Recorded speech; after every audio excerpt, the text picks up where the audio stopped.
When Max, a 10-year-old German shepherd with graying muzzle and wise eyes, began losing his appetite and struggling to stand, his owner Sarah feared the worst.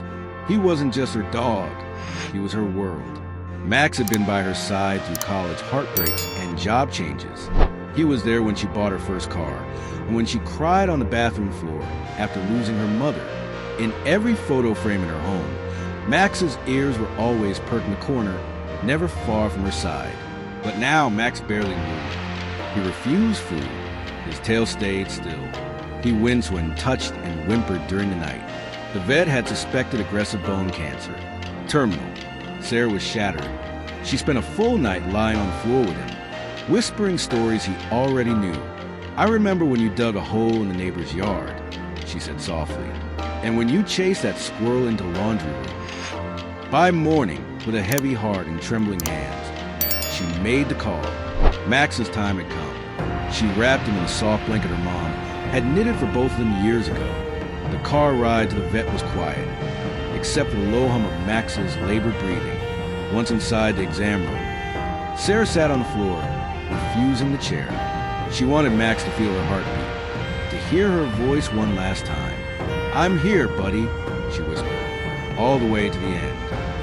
Max, struggling, gently lifted his head and nuzzled into her chest. His paw reached over her arm like he was hugging her back. It was in that moment, quiet, raw, and full of love, that Dr. Collins stepped in. The vet knelt next to them, preparing the sedative. But just as he went to administer it, he paused.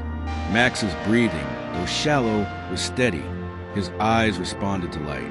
His muscles tensed, reflexively, not like a dog shutting down.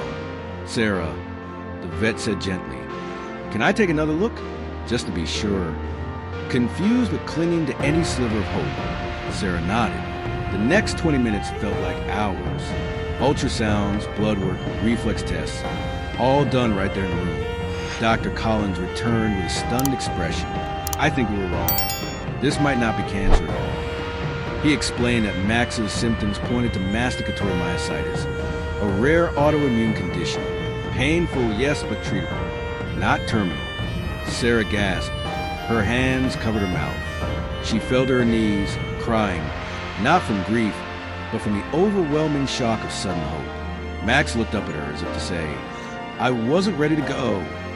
They went home that day, not with an empty collar, but with a new prescription and a second chance. Over the next few weeks, Sarah became Max's full-time nurse. She fed him with care, carried him outside, and sat with him through the quietest nights. Day by day, he improved.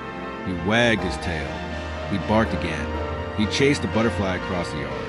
Sarah couldn't stop smiling. The goodbye that had nearly broken her became a miracle she would never forget. And every night, as Max curled beside her, still wrapped in that same blanket, she whispered, "Thank you for staying. I'm not ready to say goodbye."